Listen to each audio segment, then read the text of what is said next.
Estimado público asistente, nos complacemos en anunciar la segunda llamada. Segunda.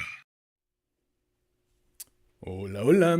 Muy buenos días, tardes, noches, madrugadas. Quien quiera que sea que se encuentre al otro lado atestiguando. Queridos gatos locos, el día de hoy inicia una nueva etapa en esta aventura de los lunes. Esta aventura que surgió justamente hace 2 años y 7 meses. Es decir, el 7 de marzo de 2022 y hoy 7 de octubre de 2024, cumpliéndose 2 años y 7 meses, Muda Pieles. Muda Pieles con la intención, yo espero que al final se cumpla, de hacer crecer aún más este proyecto, de hacer crecer aún más este sueño. Y parte de este mudar pieles lo siento muy necesario porque como ya se los he comentado, últimamente estoy escribiendo muchísimo, estoy preparando mi debut como autor. Llevo muchos años escribiendo, llevo 20 años, 21 años escribiendo, pero nunca me he atrevido a publicar y estoy preparando mi debut como autor. Parte de este mudar pieles también tiene que ver con abrazar la idea de que en este océano binario que es YouTube y que son las redes sociales, la imagen impera sobre el audio, ¿no? Entonces, bueno, a ver, siempre se ha dicho que para que un video sea atractivo es necesario que tenga un audio muy pulido, pero una vez que tienes el audio muy pulido, pues lo recomendable es que tengas también una imagen y una imagen muy pulida. Entonces, bueno, pues abrazando esta idea de que la imagen tiende a jalar mucha más atención que el audio, pues mudamos pieles y transformamos este hermoso, sensual y exquisito podcast en, híjole, un espacio que, a ver, ya lo habíamos transformado en los sábados, no obstante, este otro salto nos estaba haciendo falta, ¿no? Transformarlo también en vivos los lunes. No se crean, ¿eh? A pesar de que esto debería ser muy parecido a lo que ocurre en los sábados, estoy bastante nervioso. Me siento nervioso como nervioso me sentí la primera vez que transmití en vivo. Entonces, espero que sean benevolentes conmigo, al menos en esta primera transmisión.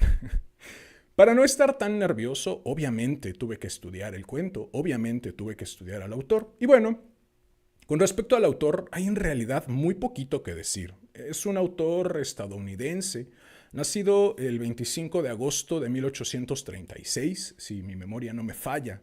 25 de agosto, un día después del nacimiento de Jorge Luis Borges, 2 días después de mi nacimiento. Obviamente, muchos años de diferencia, pero un día después de Jorge Luis Borges. Y es curioso porque de hecho este cuento viene de la mano de Jorge Luis Borges. ¿Recuerdan cuando les leí Donde su fuego nunca se apaga de May Sinclair?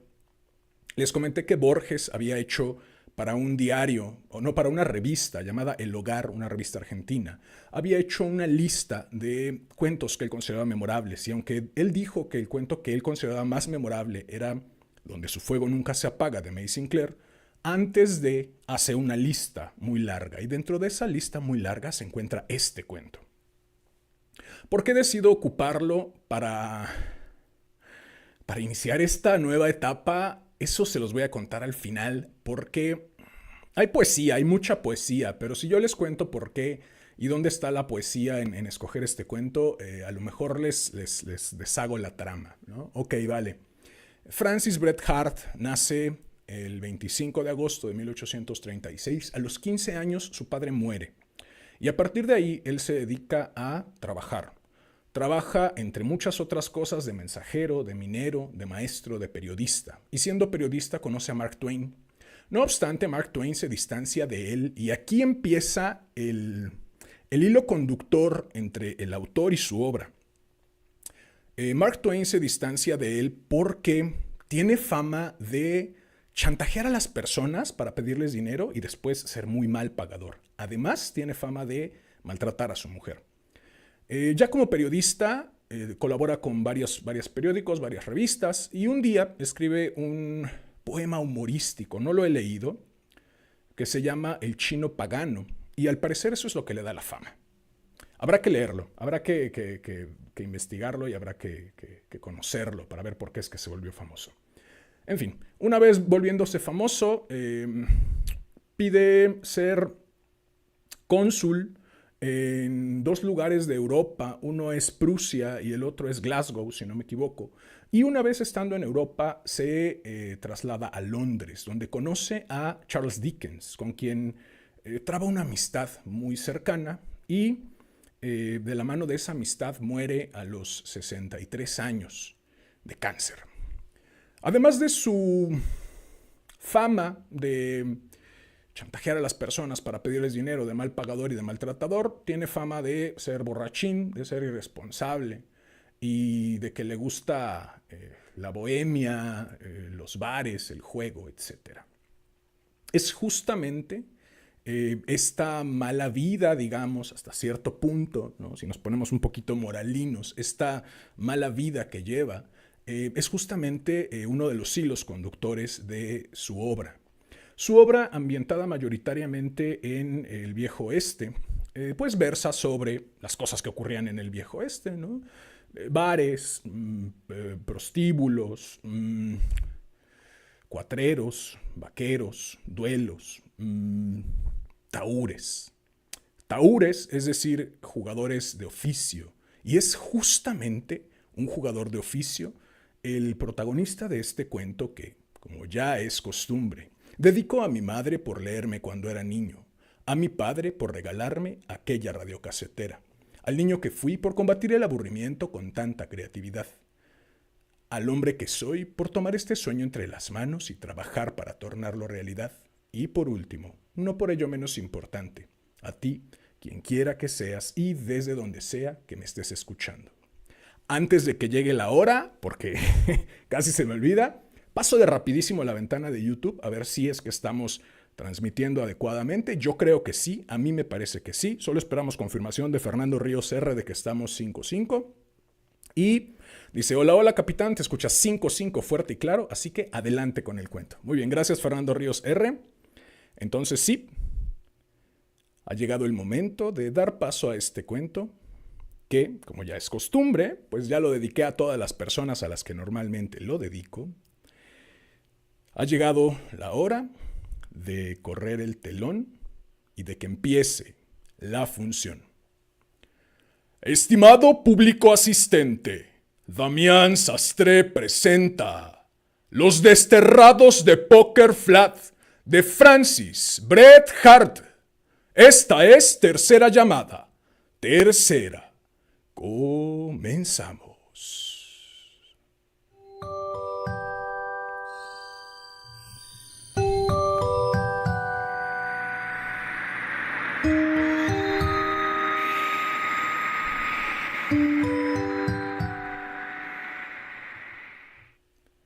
Cuando Mr. John Oakhurst, jugador de oficio, puso el pie en la calle mayor de Poker Flat en la mañana del día 22 de noviembre de 1850, presintió ya que, desde la noche anterior, se efectuaba un cambio en la atmósfera moral. 2 o 3 hombres que conversaban juntos, gravemente, callaron cuando se acercó y cambiaron miradas significativas.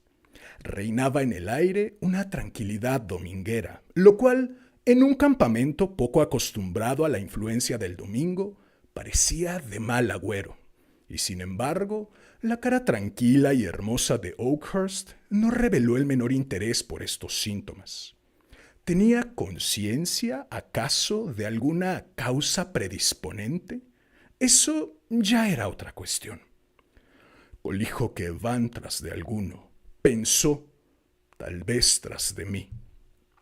Metió en su bolsillo el pañuelo con que sacudiera de sus botas el encarnado polvo de Poker Flat y, con entera calma, desechó de su mente toda conjetura ulterior. Y es cierto que Poker Flat andaba tras de alguno. Recientemente había sufrido la pérdida de algunos miles de pesos, de 2 caballos de valor y de un ciudadano preeminente, y en la actualidad pasaba por una crisis de virtuosa reacción, tan ilegal y violenta como cualquiera de los actos que la provocaron. El comité secreto había resuelto librar a la ciudad de todas las personas perniciosas. Esto se hizo de un modo permanente respecto a 2 hombres que colgaban ya de las ramas de un sicomoro, en la hondonada y, de un modo temporal, con el destierro de otras varias personas perjudiciales. Siento tener que decir que algunas de estas eran señoras, pero en descargo del sexo, debo advertir que su inmoralidad era profesional y que solo ante un vicio tal y tan patente se atrevería Poker Flat a constituirse en juez.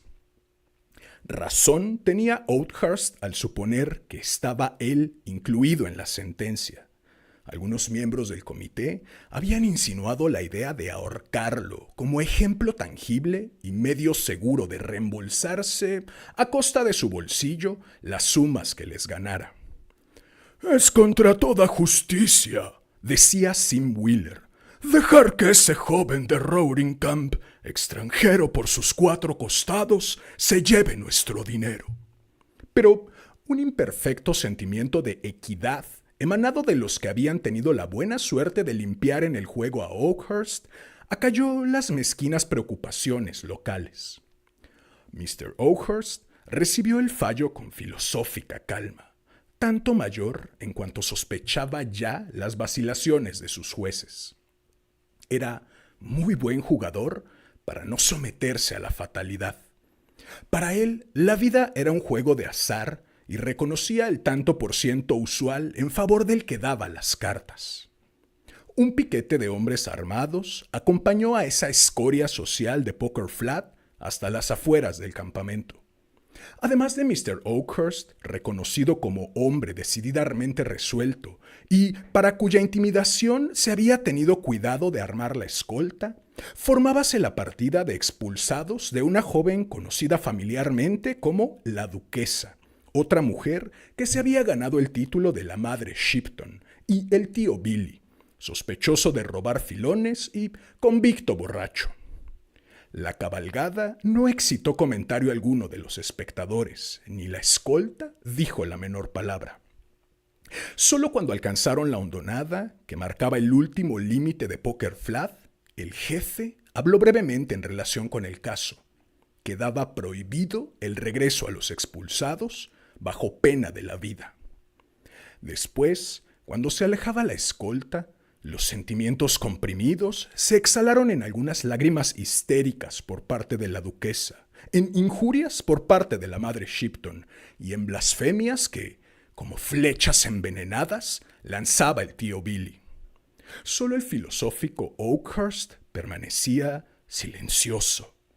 Oyó tranquilamente los deseos de la madre Shipton de sacarle el corazón a alguien, las repetidas afirmaciones de la duquesa de que se moriría en el camino, y también las alarmantes blasfemias que al tío Billy parecían arrancarle las sacudidas de su cabalgadura.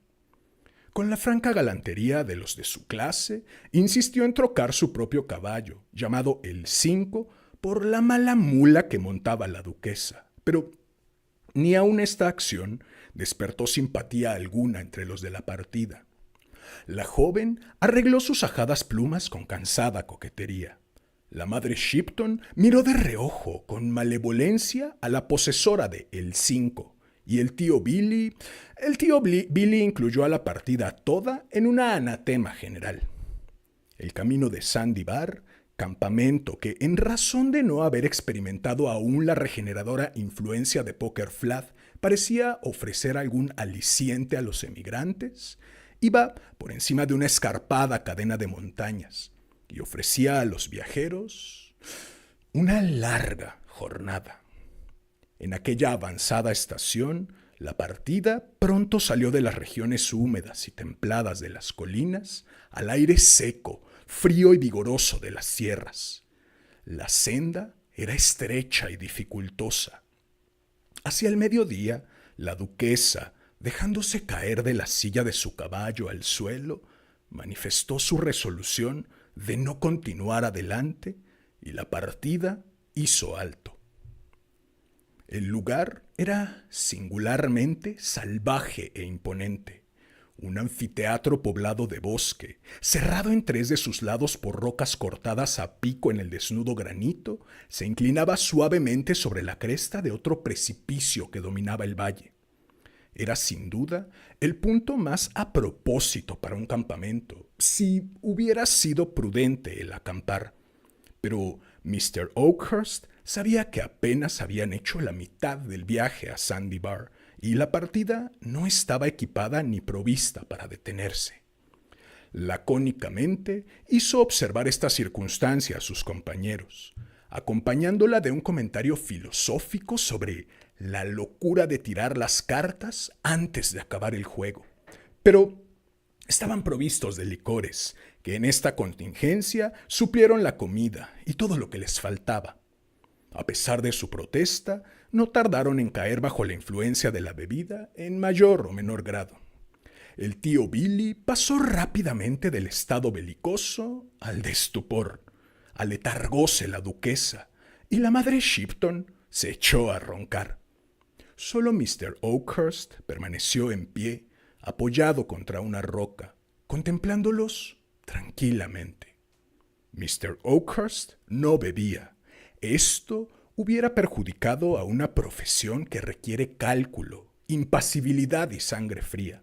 En fin, para valerme de su propia frase, no podía permitirse este lujo. Mientras contemplaba a sus compañeros de destierro, el aislamiento nacido de su oficio, de las costumbres de su vida y de sus mismos vicios, le oprimió profundamente por primera vez. Apresuróse a quitar el polvo de su traje negro, a lavarse las manos y cara y a practicar otros actos característicos de sus hábitos de extremada limpieza, y, por un momento, olvidó su situación. Ni por una vez sola se le ocurrió la idea de abandonar a sus compañeros, más débiles y dignos de lástima, pero, sin embargo, echaba de menos aquella excitación que, extraño es decirlo, era el mayor factor de la tranquila impasibilidad por la cual era conocido. Contemplaba las tristes murallas que se elevaban a 1000 pies de altura, cortadas a pico por encima de los pinos que lo rodeaban. El cielo cubierto de amenazadores nubes, y más abajo el valle se hundía ya en la sombra cuando oyó de repente que lo llamaban por su propio nombre. Un jinete ascendía poco a poco por la senda. En la franca y animada cara del recién venido, reconoció Mr. Oakhurst a Tom Simpson, llamado el Inocente de Sandy Bar. Habíale encontrado hacía algunos meses en una partidilla, donde con la mayor legalidad ganara al cándido joven toda su fortuna, que ascendía a unos 40 pesos. Luego que terminó la partida, Mr. Oakhurst se retiró con el joven especulador detrás de la puerta y allí le dirigió la palabra. «Tom, sois un buen muchacho, pero no sabéis jugar ni por valor de un centavo. No lo probéis otra vez». Devolvióle su dinero, lo empujó suavemente fuera de la sala de juego y así hizo de Tom un esclavo desinteresado. El saludo juvenil y entusiasta que Tom dirigió a Mr. Oakhurst recordaba esta acción. Iba, según dijo, a tentar fortuna a Poker Flat. ¿Solo?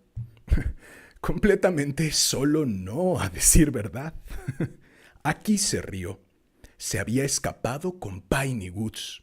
¿No recordaba ya Mr. Oakhurst a Piney Woods, la que servía la mesa en el Hotel de la Templanza?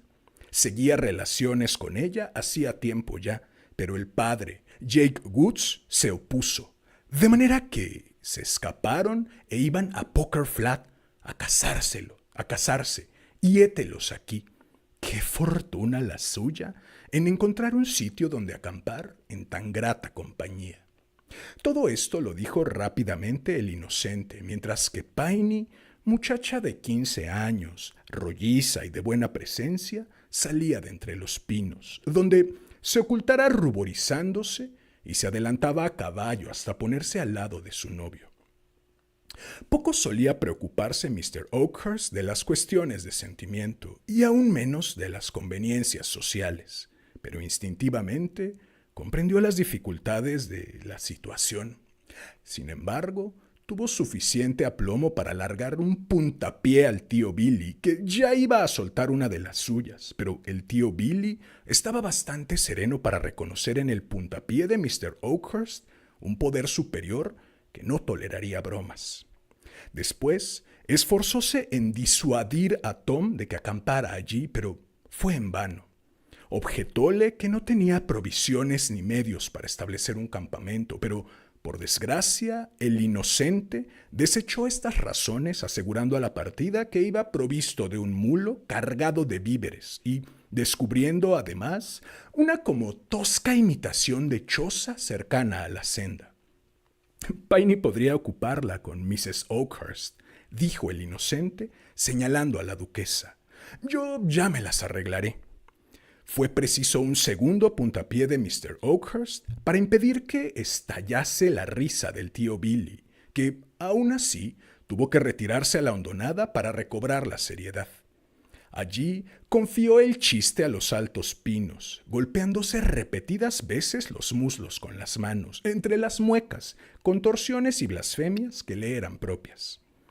A su regreso, halló a sus compañeros sentados en amistosa conversación alrededor del fuego, pues el aire había refrescado en extremo y el cielo se encapotaba. Piney estaba hablando de una manera expansiva con la duquesa, que la escuchaba con interés y animación que no demostrara desde hacía tiempo. El inocente discurría con igual éxito junto a Oakhurst y a la madre Shipton, que hasta se mostraba amable. ¿Acaso esto es una tonta partida de campo?, dijo el tío Billy para sus adentros, con desprecio, contemplando el silvestre grupo, las oscilaciones de la llama y los animales atados en primer término.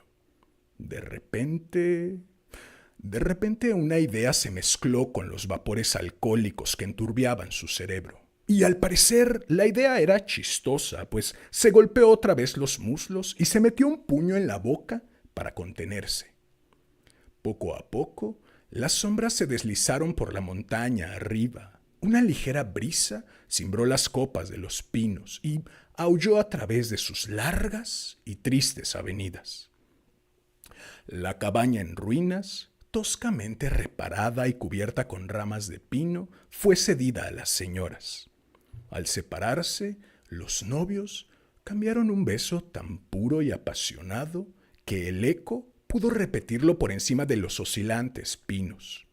La frágil duquesa y la cínica madre Shipton estaban probablemente demasiado asombradas para burlarse de esta última prueba de candor y se dirigieron sin decir palabra hacia la choza.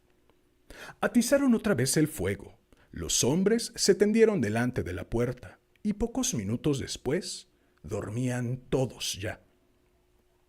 Mr. Oakhurst tenía el sueño ligero. Antes de apuntar el día, despertó aterido de frío. Mientras removía el moribundo fuego, el viento que soplaba entonces con fuerza llevó a sus mejillas algo que le heló la sangre: la nieve. Levantóse sobreexaltado, con intención de despertar a los que dormían, pues no había tiempo que perder, pero al volverse hacia donde debía estar tendido el tío Billy, vio que éste había desaparecido. Una sospecha acudió a su mente y una maldición salió de sus labios. Corrió hacia donde habían estado atados los mulos. Ya no estaban allí. Las sendas desaparecían rápidamente bajo la nieve. Por un momento quedó aterrado Mr. Oakhurst, pero pronto volvióse hacia el fuego con su serenidad habitual. No despertó a los dormidos. El inocente descansaba tranquilamente con una apacible sonrisa en su rostro, cubierto de pecas, y la Virgen Piney dormía entre sus frágiles hermanas, como si la custodiaran guardianes celestes. Mr. Oakhurst, echándose la manta sobre los hombros, se atusó el bigote y esperó la mañana. Vino ésta poco a poco, envuelta en neblina y en un torbellino de copos de nieve que cegaba y confundía. Lo poco que podía ver del paisaje parecía transformado como por encanto. Tendió la vista por el valle y resumió el presente y el porvenir en 4 palabras: bloqueados por la nieve. Un escrupuloso inventario de las provisiones que, afortunadamente para la partida, estaban almacenadas en la choza, por lo que escaparon a la rapacidad del tío Billy, les dio a conocer que, con cuidado y prudencia, podían sostenerse aún otros 10 días. «Se entiende», dijo Mr. Oakhurst sottovoce al inocente. «Si queréis tomarnos a pupilaje, si no, y tal vez haréis mejor en ello, esperaremos que el tío Billy regrese con provisiones». Por algún motivo desconocido, Mr. Oakhurst no dio a conocer la infamia del tío Billy y expuso la hipótesis de que éste se había extraviado del campamento en busca de los animales que se habían escapado sin duda alguna. Echó una indirecta acerca de lo mismo a la duquesa y a la madre Shipton, que, como es natural, comprendieron la defección de su asociado. Dándoles el más pequeño indicio, descubrirán también la verdad respecto de nosotros, añadió con intención, y es por demás asustarlos por ahora.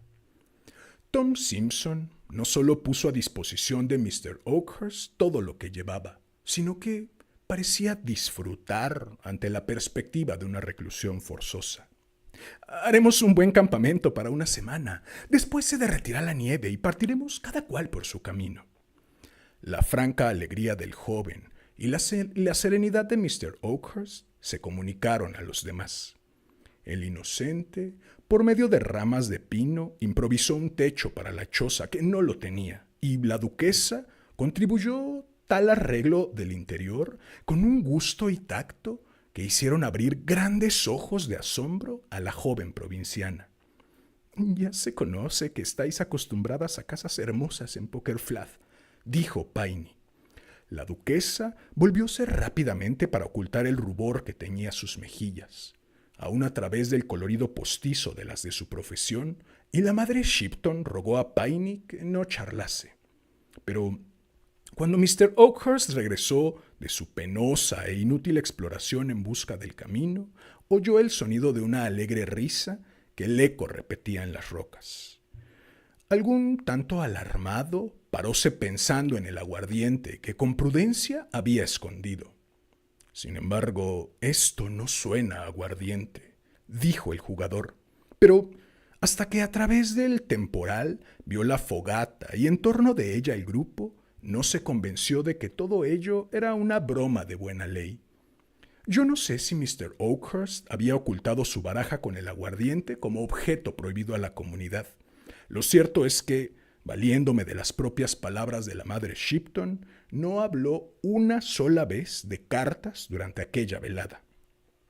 Casualmente, pudo matarse el tiempo con un acordeón que Tom Simpson sacó con aparato de su equipaje.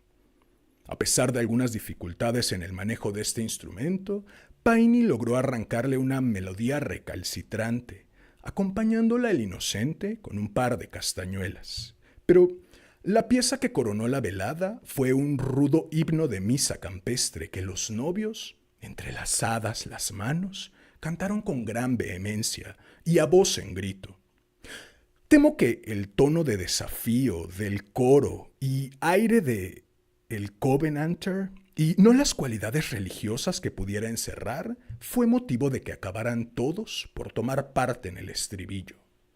«Estoy orgulloso de servir al Señor y me obligo a morir en su ejército». Los pinos oscilaban, la tempestad se desencadenaba sobre el miserable grupo, y las llamas del ara se alzaban hacia el cielo como un testimonio del voto.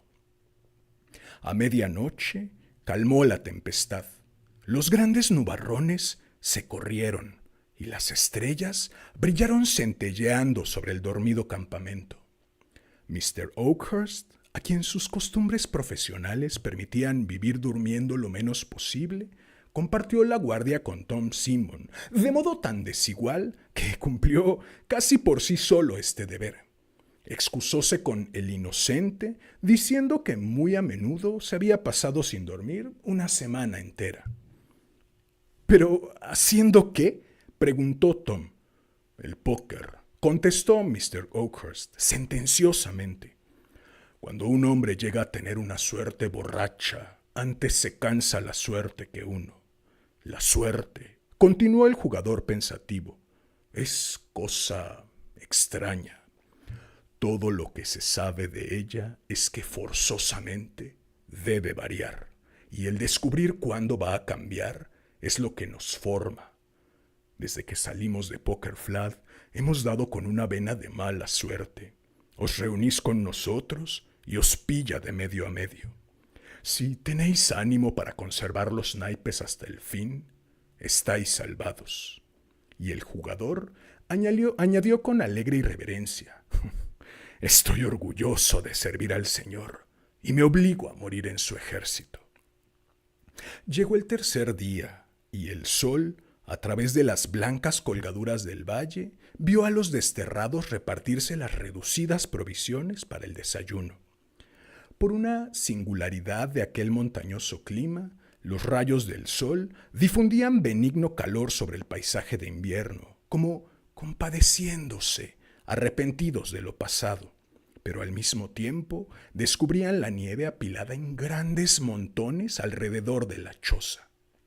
Un mar de blancura, sin esperanza de término, desconocido, sin senda, tendíase al pie del peñusco en que se acogían estos náufragos de nueva especie. A través del aire maravillosamente claro, el humo de la pastoril aldea de Poker Flat se elevaba a muchas millas de distancia. La madre Shipton lo vio y desde la más alta torre de su fortaleza de granito lanzó hacia aquella una maldición final. Fue su última blasfemia, y tal vez por aquel motivo revestía cierto carácter de sublimidad. «Me siento mejor», dijo confidencialmente a la duquesa. «Haz la prueba de salir y maldecirlos y lo verás». Después se impuso la tarea de distraer a la criatura, como ella y la duquesa tuvieron a bien llamar a Piney. Piney no era una polluela, pero las dos mujeres se explicaban de esta manera consoladora y original que no blasfemara ni fuera indecorosa. Volvió la noche a cubrir el valle con sus sombras. Junto a la vacilante fogata del campamento se elevaban y descendían las notas quejumbrosas del acordeón con prolongados gemidos e intermitentes sacudidas. Pero como la música no alcanzaba a llenar el penoso vacío que dejaba la insuficiencia de alimento, Piney propuso una nueva diversión: contar cuentos. No deseaban Mr. Oakhurst y sus compañeras relatar las aventuras personales, y el plan hubiera fracasado también a no ser por el inocente. Algunos meses antes había hallado, por casualidad, un tomo desparejado de la ingeniosa traducción de la Ilíada hecha por Mr. Pope. Propuso, pues, relatar, en el lenguaje corriente de Sandy Bar, los principales incidentes de aquel poema, cuyo argumento dominaba, aunque con olvido de las frases. Aquella noche, los semidioses de Homero volvieron a pisar la tierra. El pendenciero troyano y el astuto griego lucharon entre el viento, y los inmensos pinos del cañón parecían inclinarse ante la cólera del hijo de Peleo. Mr. Oakhurst escuchaba con apacible fruición, pero se interesó especialmente por la suerte de Asquiles, como el inocente persistía en denominar a Aquiles, el de los pies rápidos. Así, con poca comida, mucho Homero y el acordeón, transcurrió una semana sobre las cabezas de los desterrados. Otra vez los abandonó el sol, y otra vez los copos de nieve de un cielo plomizo cubrieron la tierra. Día tras día los estrechó cada vez más el círculo de nieves hasta que los muros, deslumbrantes de blancura, se levantaron a 20 pies por encima de sus cabezas. Hízose más y más difícil alimentar el fuego. Los árboles caídos a su alcance estaban sepultados ya por la nieve, y sin embargo nadie se lamentaba. Los novios, olvidando tan triste perspectiva, se miraban en los ojos uno de otro y eran felices. Mr. Oakhurst se resignó tranquilamente al mal juego que se le presentaba ya como perdido. La duquesa, más alegre que de costumbre, se dedicó a cuidar a Piney. Solo la madre Shipton, antes la más fuerte de la caravana, parecía enfermar y acabarse. A medianoche del 10º día, llamó a Oakhurst a su lado. «Me voy», dijo con voz de quejumbrosa debilidad. «Pero no digáis nada, no despertéis a los corderitos. Tomad el lío que está bajo mi cabeza y abridlo». Mr. Oakhurst lo hizo así. Contenía intactas las raciones recibidas por la duquesa Shipton durante la última semana. «Dadlas a la criatura», dijo señalando a la dormida Piney. «¿Os habéis dejado morir de hambre?», exclamó el jugador. «Así se llama esto», repuso la mujer con voz expirante. Acostóse de nuevo y volviendo la cara hacia la pared, se fue tranquilamente. Aquel día enmudecieron el acordeón y las castañuelas y se olvidó a Homero. Cuando el cuerpo de la madre Shipton fue entregado a la nieve, Mr. Oakhurst llamó aparte al inocente y le mostró un par de zuecos para nieve que había fabricado con los fragmentos de una albarda vieja. «Hay todavía una probabilidad contra 100 de salvarla, pero es hacia allí», añadió señalando a Poker Flat. «Si podéis llegar en 2 días, está salvada». «¿Y vos?», preguntó Tom Simpson. «Yo me quedaré». Los novios se despidieron con un largo abrazo. «¿También os vais vos?», preguntó la duquesa cuando vio a Mr. Oakhurst, que parecía aguardar a Tom para acompañarle. «Solo hasta el cañón», contestó. Volvióse repentinamente y besó a la duquesa, dejando encendida su blanca cara y rígidos de asombro sus temblorosos miembros. Volvió la noche, pero no Mr. Oakhurst. Trajo otra vez la tempestad y la nieve arremolinada. Entonces la duquesa, avivando el fuego, vio que alguien había apilado a las calladas contra la choza leña para algunos días más. Las lágrimas acudieron a sus ojos, pero los ocultó a Piney. Las mujeres durmieron poco. Al amanecer, al contemplarse cara a cara, comprendieron su común destino. No hablaron, pero Piney, haciéndose la más fuerte, se acercó a la duquesa y la enlazó con un abrazo. En esta disposición mantuviéronse todo el resto del día. La tempestad llegó aquella noche a su mayor furia, destrozó los pinos protectores e invadió la misma choza. Hacia el amanecer no pudieron avivar el fuego que se extinguió lentamente. A medida que las cenizas se amortiguaban, la duquesa se acurrucaba junto a Piney y por fin rompió aquel silencio de tantas horas. «Piney, ¿podéis rezar aún?» «No, hermana», respondió Piney dulcemente. La duquesa, sin saber por qué, sintióse más libre.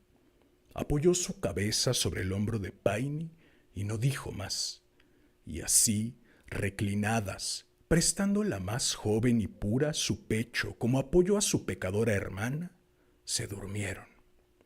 El viento, como si temiera despertarlas, cesó. Copos de nieve, arrancados a las largas ramas de los pinos, volaron como pájaros de blancas alas y se posaron sobre ellas mientras dormían. La luna, al través de las desgarradas nubes, contempló lo que fue antes campamento, pero toda impureza humana, todo rastro de dolor terreno, habían desaparecido bajo el inmaculado manto tendido misericordiosamente desde lo alto. Durmieron todo aquel día, y al siguiente no despertaron cuando voces y pasos rompieron el silencio de aquella soledad, y cuando una mano piadosa separó la nieve de sus marchitas caras, apenas podía decirse, por la paz igual que ambas respiraban, cuál fuera la que había pecado. La misma ley de Poker Flat lo reconoció así y se retiró dejándolas todavía enlazadas, una en brazos de la otra. A la entrada de la garganta, sobre uno de los mayores pinos, hallóse un 2 de bastos clavado en la corteza con un cuchillo de caza.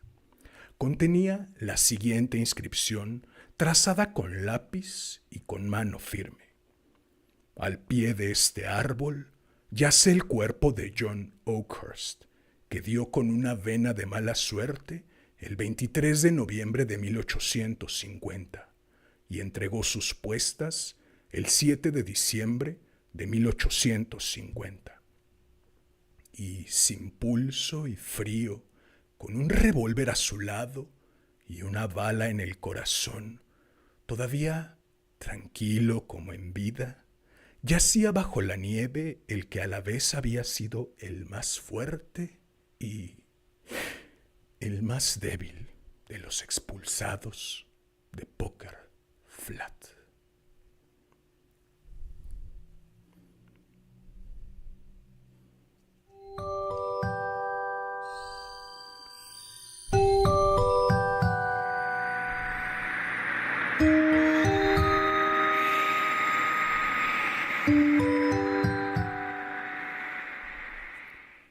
Bien, pues esta preciosura de cuento fue Los expulsados de Poker Flat, de Francis Bret Hart. Espero que lo hayas disfrutado. Si fue así, agradecería enormemente que me ayudaras suscribiéndote y activando la campanita, dejando un comentario, dando manita arriba, compartiendo, difundiendo. Vale. La razón por la cual escojo este cuento es porque dentro de mi trabajo como autor, mi trabajo actual, este que les digo que estoy preparando, he estado explorando una vena que ya tenía ahí asomada, pero que no me había permitido explorar a profundidad, y es la de el escritor como un dios, en mi caso un dios mezquino, muy poco... ¿cómo se dice esto? Ay Dios, muy poco... se me fue la palabra. Generoso, muy poco generoso con sus personajes, ¿no? Muy poco... un hijo de la... con el perdón de mi madre que me está viendo. Y la razón por la cual me parece muy hermoso este cuento es porque me parece que Bret Hart hace un trabajo de Dios y de Dios totalmente en misericordia, ¿no? sobre esta partida de desterrados. Es decir, a mí me parece que aquí hay, diría Borges, justamente Borges, no recuerdo cuál es el término que ocupa, me parece que él ocupa azar de causalidades, azar de causalidades, si no es algo relacionado con causalidades. Él dice que el cuento es un, digamos, azar de causalidades, a lo mejor no es el término. Y con esto se refiere a que en el cuento siempre A debe conducir a B, B debe conducir a C, C debe conducir a E debe conducir a F, y la F en este caso es de fatalidad, ¿no? Totalmente. ¿Por qué lo digo? Pues simple. Si, por ejemplo, él no le hubiera devuelto el dinero a... Ay, ¿cómo se llama este hombre? Se me fue el nombre. Bueno, si no hubiera... El inocente, de hecho no tiene nombre, bueno, sí tiene nombre, pero el inocente. Si él no le hubiera devuelto el dinero al inocente de Sandibar, pues él no se habría convertido en su siervo y por lo tanto no se habría detenido, ¿no? Pero también si, por ejemplo, la duquesa, perdón, la madre Shipton no hubiera decidido privarse de alimento, a lo mejor se salvaba, ¿no? Al final, y él mismo lo dice, ¿no? Él mismo me refiero a Noah Hart, bueno, sí, Hart, perdón, Noah Hart, bueno, sí, de cierta manera, pero lo dice a través de Oakhurst, ¿no? La vida es un juego de azar, ¿no? Hay una canción que me gusta muchísimo de Cuarteto de Nos, que se llama El Rey y el As. Si tienen la oportunidad, chéquenla porque es una preciosura, porque habla justamente de esos momentos en que la suerte nos sonríe. Pero de hecho creo que es el coro, si no me equivoco, hay un momento en la canción en que nos devuelve la responsabilidad de pensárnoslo muy claramente y dice: así que hoy me quiero sentir libre de festejar por si mañana no tengo de nuevo al rey alas, ¿no? Es decir, Oakhurst lo dice, ¿no? Lo único que sabemos de la fortuna, lo único que sabemos de la suerte, lo único que sabemos del azar es que invariablemente en algún momento va a transformarse, ¿no? Y no sabemos en qué se va a transformar. Y estar atentos al momento en que se transforma y saber qué hacer cuando se transforma es la oportunidad de salir vivo o alcanzar la F de fatalidad, ¿no? La razón por la cual escojo este cuento es porque justo en este momento siento que el juego, este juego que se da entre ustedes y yo, está cambiando. Y de mí dependía tener el buen ojo y el valor para decir: ok, vale, el cambio me asusta un poco, pero lo abrazo. Y aquí estamos. Aquí estamos, esperemos que nos vaya mucho mejor que a los expulsados de Poker Flat. Algo que me parece muy poético es que al final Oakhurst escriba su nota final,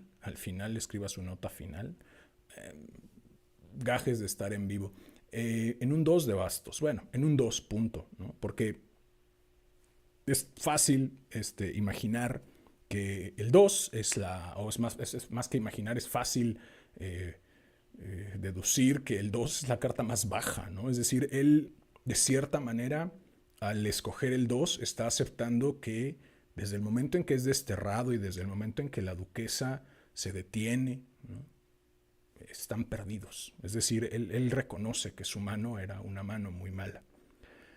Algo que me parece también muy poético es el nombre del pueblo, Poker Flat.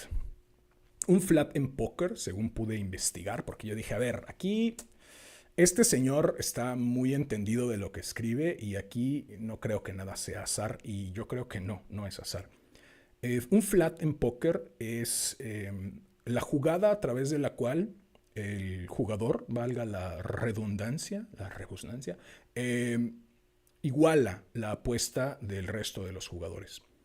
Igualar la apuesta normalmente tiene tiene muchas funciones, pero dos son las principales. Una de ellas es medir la fuerza del oponente y la otra es, medir la fuerza del oponente cuando se tiene una mano muy baja, y la otra es ocultar la fuerza propia cuando se tiene una mano muy alta.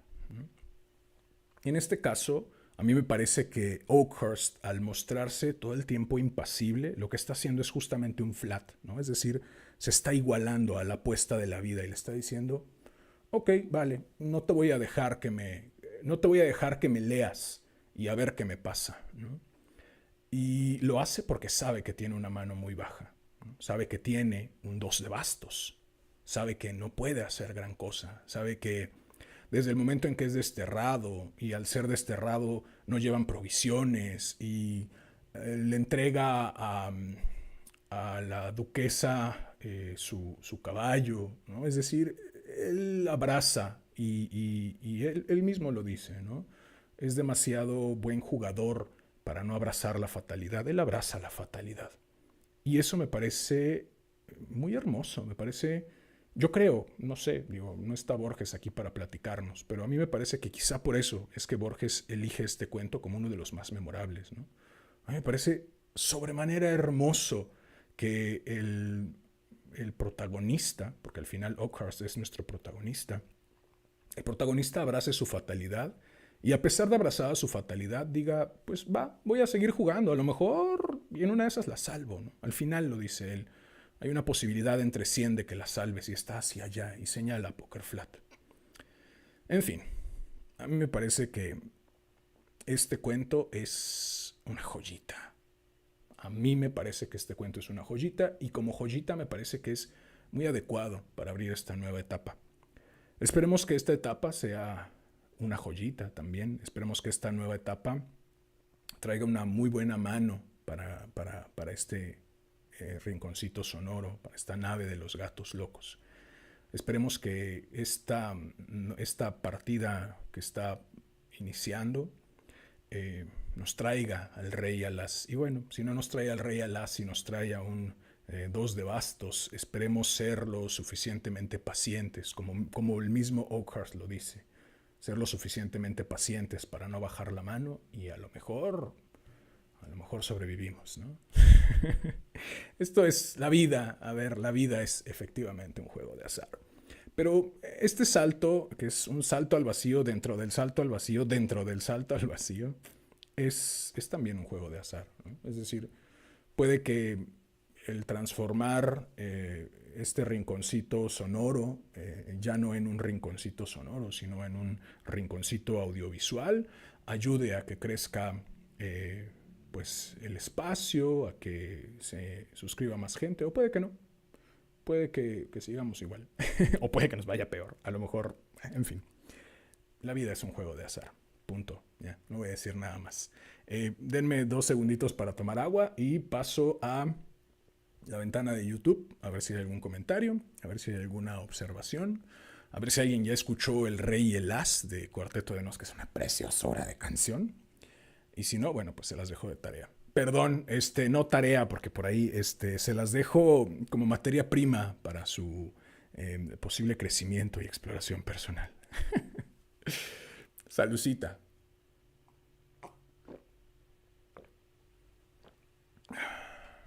Vale, pues me cambio a la ventana de YouTube. Yosafat dice, buenas noches, capitán. Buenas noches, Yosafat. Qué gusto tenerte aquí. Vale, pues si no hay nada más por decir, si no hay nada más por agregar. Ay, ¿qué pasó? Me está mostrando algo muy raro. No me digas que no transmitió. Por favor, alguien dígame que esto sí transmitió. Me asusté. Qué raro. Cuando me cambié a la ventana de YouTube, vi... Ay, Dios, una cosa que me pegó un susto de muerte. Qué bueno que sí está transmitiendo. Sí, Cuarteto de Nos tiene... Al mismo tiempo que tiene unas canciones muy, muy sosas, muy bobas, muy inocentes, muy juguetonas, tiene unas canciones profundísimas. Y yo creo que una de ellas es definitivamente El Rey y el As. Curiosamente, esa canción la conocí en un momento en que mi vida estaba hecha un desastre y yo sabía que había tenido al rey y al as en mis manos y que ahora tenía un 2 de bastos, ¿no? Entonces fue un golpe muy duro. Conocer esa canción fue un golpe muy duro. Pero, pues, ahora digo, vale, pues, creo que en este momento, me atrevo a decir que en este momento de nuevo tengo al rey y al as. Y no me queda más que abrazar mi partida y esperar que no desaparezca tan pronto la suerte, ¿no? Y trabajar también, porque, a ver, sí, claro, hay una parte de suerte, pero también hay una parte de trabajo, de explorar. No estoy diciendo, a ver, que quede muy claro, ¿no? No, estoy totalmente en contra de los discursos... ¿cómo se llaman estos benditos discursos que tanto aborrezco? Sí, claro que he escuchado la canción de Roberto. Es una cholada. Me he escuchado desde, creo que es Porfiado, el primer álbum que conocí de él, hacia adelante. Hacia atrás casi no lo he escuchado. Y desde Porfiado hacia adelante lo adoro. Es decir, Porfiado, Raro. Bueno, en fin. Tú los conoces seguramente. ¿Cómo se...? Ay,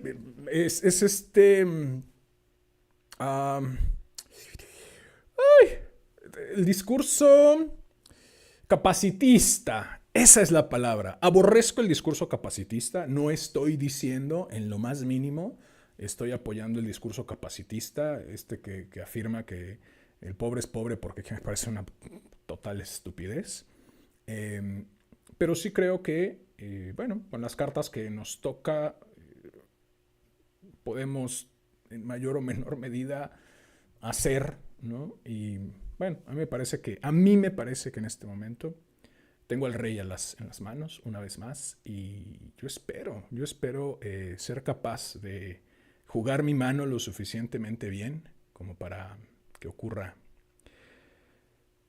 no sé exactamente qué, pero para que ocurra algo. Dice, sí transmitió, pero YouTube pausa la transmisión y recomienda un video. Hay que salirse y abrir de nuevo el cuento.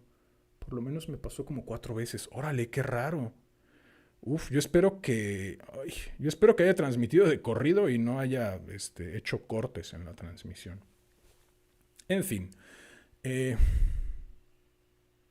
Si no hay nada más que comentar, háganle caso a Josafat Barragán. También escuchen Roberto. Escuchen Habla mi espejo. Habla mi espejo es una... Además, aquí que hablamos todo el tiempo de espejos, es una preciosura de canción. En fin, háganle caso a Josafat Barragán, háganme caso a mí y es que conozcan, si no conocen, conozcan a Cuarteto de Nos. La verdad es que tiene unas rolas increíbles. Y bueno, ya para despedir, si es que no hay ningún otro comentario, pues recordarles que aquí vamos a estar lunes y jueves en vivo. Lunes capítulo, es decir, un cuento nuevo, 9 de la noche. Jueves una relectura, es decir, los en vivos que antes ocurrían el sábado, ahora son los jueves, 9 de la noche. Y los sábados vamos a subir un rapidín, ese sí va a ser grabado, para que pues todos tengamos la oportunidad de verlo cuando nos dé la gana y no tener que estar aquí anclados a la computadora. Pues eso, si a ti como a mí te gustan los juegos de azar, aunque algunas veces la fortuna no esté del lado de los personajes, si deseas hacerme saber tu opinión acerca de esta nave de los gatos locos, si deseas estar al tanto del contenido que publico o si deseas sugerir un cuento o una pluma nueva para cualquiera de las 2 secciones de este hermoso, sensual y exquisito podcast, puedes buscarme en Facebook como Damián Sastre, mi perfil personal, en YouTube como Damián Sastre Presenta, Casi Diario de un Loco y Damián Sastre Presenta, Déjame leerte un cuento. En mi Instagram, @Casi Diario de un Loco. Ahora también en TikTok como Damián Sastre Presenta, 2 puntos, y en la página homónima de Facebook, en donde iré congregando todo lo concerniente a esta nave de los gatos locos y sus múltiples aventuras, las ya emprendidas y las que se están por emprender. Si llegaste hasta aquí, como ya es costumbre, agradezco inconmensurablemente tu valiosísimo tiempo. Recibe un enorme abrazo. Ten una excelente vida y... aguántenme tantito. Josafat Barragán me pregunta, ¿cuándo vuelves a tener presentación en el teatro? No lo sé todavía, pero en cuanto tenga presentación de nuevo en el teatro, con todisísimo gusto se los haré saber. Así es que reciban un enorme abrazo, tengan una excelente vida y hasta la próxima.